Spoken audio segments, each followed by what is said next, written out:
Telugu digital media network లో political కేటగిరీలో number 1 కేవలం 72 గంటల్లో 1,50,00,000 వ్యూస్ పైగా పాపులర్ టీవీ నెట్వర్క్. శ్రీశైల క్షేత్రంలో మహాశివరాత్రిని పురస్కరించుకొని అత్యంత వైభవంగా సంబరాలు జరుగుతూ ఉన్నాయి. అయితే ఈ శివరాత్రికి ఉన్న ప్రాముఖ్యతని ఇక్కడ ప్రస్తుతం పూజారిని అడిగి తెలుసుకునే ప్రయత్నం చేద్దాం. స్వామి, ఇక్కడ మహాశివరాత్రి సందర్భంగా అత్యంత వైభవంగా సంబరాలు జరుగుతూ ఉన్నాయి. ఇక్కడ శ్రీశైలంలో శివరాత్రి యొక్క ప్రత్యేకత ఏంటి? మహాశివరాత్రి అంటే సంవత్సరానికి ఒకసారి వచ్చేటువంటి మహాపర్వము. ఈ పర్వదినాన్ని 33 కోట్ల దేవతలే కాకుండా భారతదేశంలో అన్ని శివాలయాల్లోనూ అనేక మంది భక్తులు కూడా ఈ పర్వదినాన్ని సద్వినియోగం చేసుకొని ఆ రోజంతా కూడా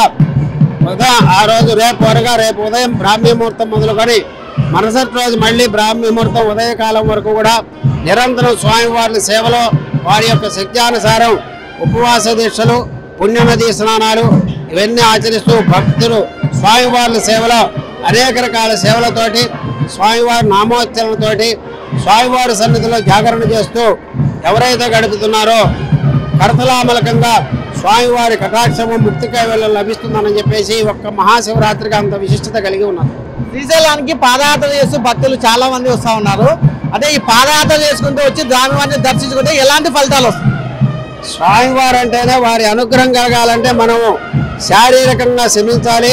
భక్తి శ్రద్ధలతో స్వామివారి మీద దృష్టి పెట్టి వారి యొక్క అనుగ్రహం పొందాలంటే త్రికరణ శక్తిగా అంటే మనోవాక్కాయములతోటి శ్రమించి స్వామివారిని ఎప్పుడైతే భక్తిగా సేవించి దర్శిస్తారో వారికి స్వామివారి పరిపూర్ణ అనుగ్రహం కటాక్షం కలుగుతుంది. కాబట్టి ఆ పాదయాత్ర చేయటం అనేది తన శరీరాన్ని కృషింపజేస్తూ ఆ భక్తిని చాటుకుంటూ పాదయాత్ర చేసి వచ్చినట్లయితే ముఖ్యంగా శ్రీశైల క్షేత్రంలో పాదయాత్రకి చాలా ప్రాముఖ్యం ఉన్నది. కాబట్టి అత్యంత విశేషం, స్వామివారి ప్రీతిపాత్రులు అవుతారు.